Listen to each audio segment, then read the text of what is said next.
इसके बाद आपका टाइम है जी। बिस्मिल्लाह रहमान रहीम। चेयरमैन साहब, अलविदाई स्पीच का आपने मुझे मौका दिया, बहुत बहुत शुक्रिया। आज हमारा आखिरी दिन है और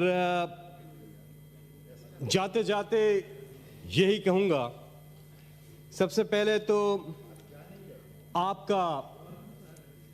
आपको बल्कि पूरा हाउस जो है खराज तहसीन पेश करता है मिर्ज़ा अफरीदी साहब, चेयरमैन साहब, कि आज आपने एजाज चौधरी साहब के प्रोडक्शन ऑर्डर जारी कर दिए और यकीनी तौर पे हम सब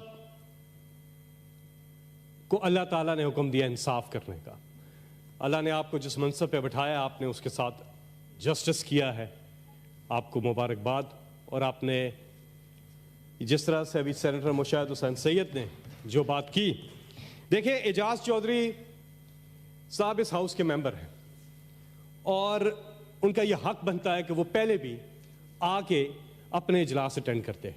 माजी में हमने देखा जिन पॉलिटिकल प्रिजनर्स की ये बात कर रहे हैं, उनके प्रोडक्शन ऑर्डर, हमारे स्पीकर होते थे नेशनल असेंबली में असद कैसर साहब, वो हमेशा प्रोडक्शन ऑर्डर जारी करते थे और वो आके प्रोसीडिंग्स अटेंड करते रहे, पॉलिटिकल प्रिजनर्स जो कि मेंबर पार्लियामेंट थे।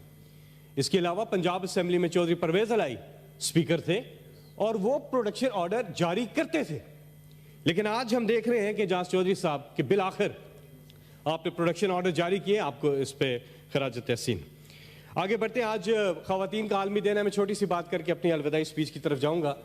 तो आज के दिन जो एक करारदाद भी आई, लेकिन मैं समझता हूं कि इस वक्त जितनी खवातीन अपने बच्चों से दूर हैं, फलस्तीन की बात की मुश्ताक साहब ने, बिल्कुल उसकी भी हम तायीद करते हैं और यहां से सेनेट ऑफ पाकिस्तान आवाज उठाता है तमाम मजलूम खवातीन के लिए, और बिलखुसूस पाकिस्तान में डॉक्टर यास्मीन राशिद साहिबा, आलिया हमजा, सनम जावेद, आयशा अली भुट्टा समेत जितनी भी खवातीन प्रिजनर्स हैं, आज खवातीन के आलमी दिन के ऊपर पे हम उनके हकूक के लिए उनके साथ इजहार यकजहती करते हैं।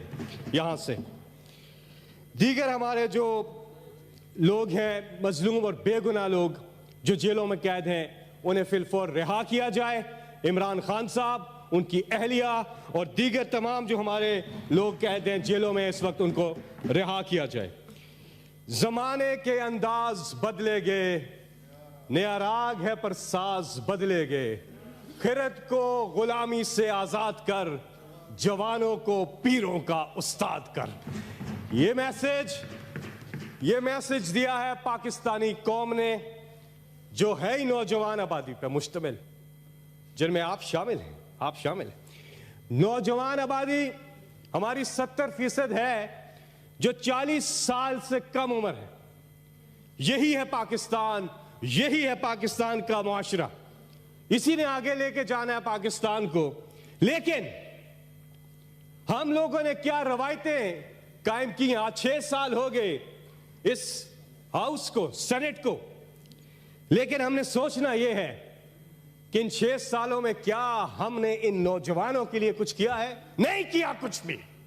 जाती मुफादात की कानून साजी होती रही है। यहां पे पब्लिक इंटरेस्ट की लेजिस्लेशन नहीं हुई है।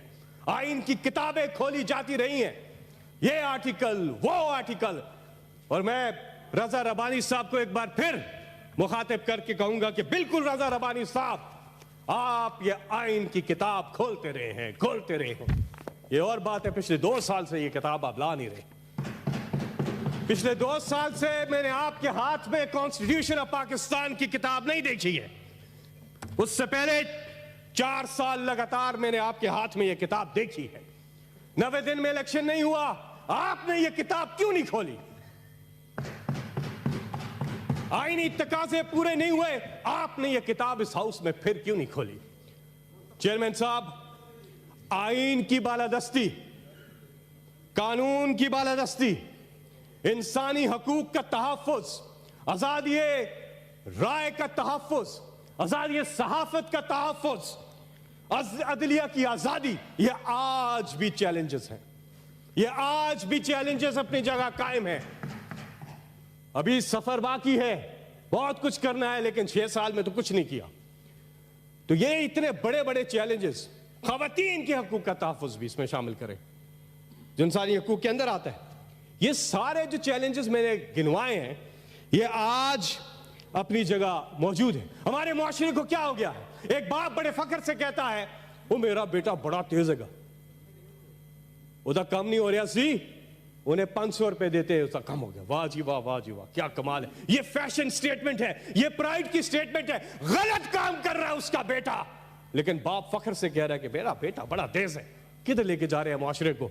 रिश्वत को हम प्राइड ले रहे हैं कि बच्चे की इंटेलिजेंस को कह रहे हैं कि बड़ा तेज है, स्मार्ट है। फिर कहता है जी मेरा बेटा बड़ा तेज है, उसका वाकिफ था फलाई जगह पे, उन्हें फोन की तो कम हो गया।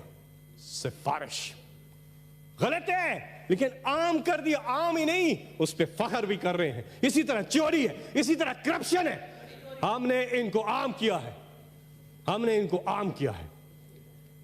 हमें यह जायजा लेना होगा, अपने अपने गिरबान में जंग के बात करो, बस के मत बात करो।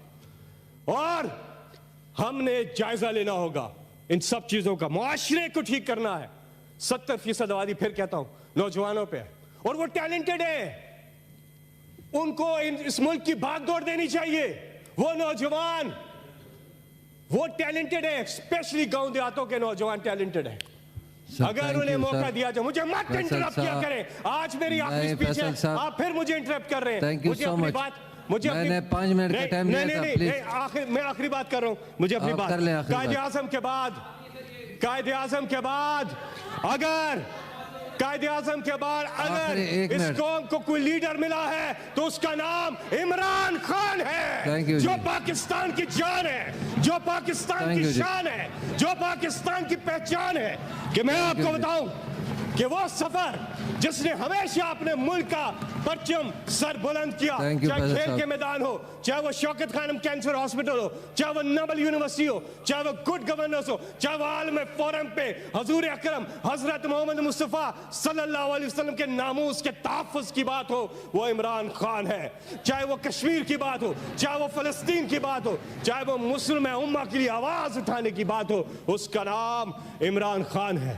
Thank you. वो लीडर, मैं अपनी बात खत्म कर रहा हूँ। चेयरमैन साहब क्या कर रहे हैं? प्लीज कर लें, प्लीज मत करें इंटरप्ट आप मुझे। जी बहुत मेंबर बाकी हैं। फैसल साहब क्या कर रहे हैं? 5 मिनट का टाइम दिया है। 4 मिनट नहीं हुए, मेरी बात सुने, मैं बात खत्म कर रहा हूँ। वो लीडर, वो इमरान खान, वो इमरान खान जिसने इस कौम की खुददारी को बहाल किया है। बात को एक्सपेंड कर दिया। क्या एक्सपेंड कर रहे हैं? कौन सी गलत बात की है मैंने? अच्छा ठीक है जी, फैसल साहब। वो लीडर जिसने इस कौम की खुददारी को बहाल किया है, सेल्फ एस्टीम को बहाल किया है। अल्लामा इकबाल ने कहा था, दियारे इश्क में अपना मकाम पैदा कर, नया जमाना ने सुबह शाम पैदा कर। मेरा तरीक अमीरी नहीं फकीरी है, खुद ही ना बेच, गरीबी में नाम पैदा कर। ये खुददारी, सेल्फ एस्टीम। मेरी बात सेनेटर फिदा, मेरी बात सुने। सेनेटर फिदा मोहम्मद, सेनेटर फिदा साहब।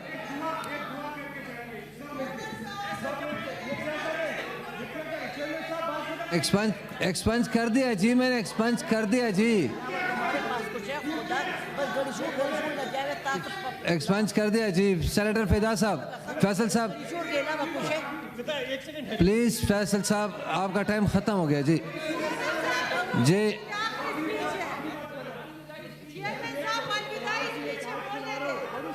ये आयत सुना दें please. Senator Fauzia ji please तशरीफ रखें।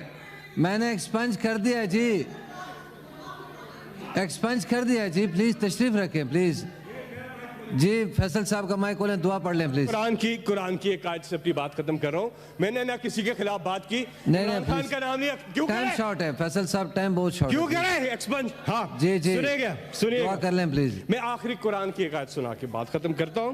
देखे बात सुने, बात सुने। इस मुल्क को अल्लाह ने सब कुछ दिया, अल्लाह ने इस मुल्क को सब चीजें दी हैं। अल्लाह ने इस मुल्क को दरिया, समंदर, पहाड़, सेरा, कुदरती वसाइल से माला माल है, सारे मौसम है, हसीन वादियां हैं, लेकिन हम इनकी कदर नहीं कर रहे। और नौजवान आबादी, हम इनकी कदर नहीं। रिक्वेस्ट है फैसल साहब, दुआ कर लें प्लीज। हम कदर नहीं कर रहे, रिक्वेस्ट है प्लीज। हमें अल्लाह की नेमतों का शुक्र अदा करना चाहिए। कुरान पाक में अल्लाह ताला इरशाद फरमाते हैं, अभी मैं एक बात करता हूं कि आप टीवी पे खबर देखें, टीवी पे खबर आती है कि जी फलां शख्सियत एक शायर थे। यार क्या हो गया, बात खत्म करो। फलां शख्सियत एक शायर थे, उनको फौत हुए 35 बरस हो गए, आज उनकी बरसी मनाई जा रही है। बड़े अच्छे थे, जिंदा थे तो अच्छे नहीं थे, मर गए 35 साल हो गए, फिर खबर आ रही है जो जिंदा थे वो अच्छे नहीं थे। या फैसला आता है, ठीक है, ठीक फैसला आता है, ठीक फैसला आता है, लेकिन फेयर ट्रायल का क्या हक जो मौजूद है इस वक्त उनको मिल रहा है? ये सवाल है। कुरान की एक आयत है अल्लाह की नेमतों के हवाले से, जब तुम्हारे परवरदिगार ने खबरदार कर दिया था। कुरान चैप्टर, मैं कुरान की आयत पढ़ो, आप बीच में बोल रहे हैं। फैसल साहब आप आयत पढ़ रहे हैं? चैप्टर नंबर 14, जी आप पढ़ लें आयत प्लीज। चैप्टर नंबर 14 आयत नंबर 7।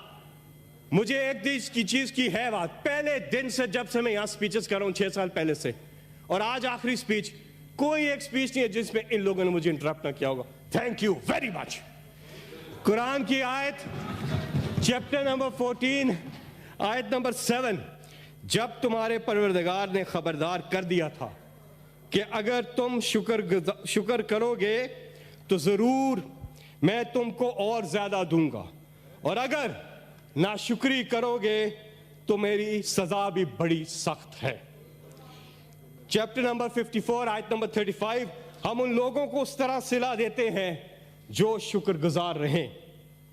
और आयत 26 चैप्टर नंबर 38, लोगों के दरमियान इंसाफ से फैसला किया करो और अपनी ख्वाहिश के पीछे ना चलो कि वो तुम्हें खुदा की राह से भटका दे।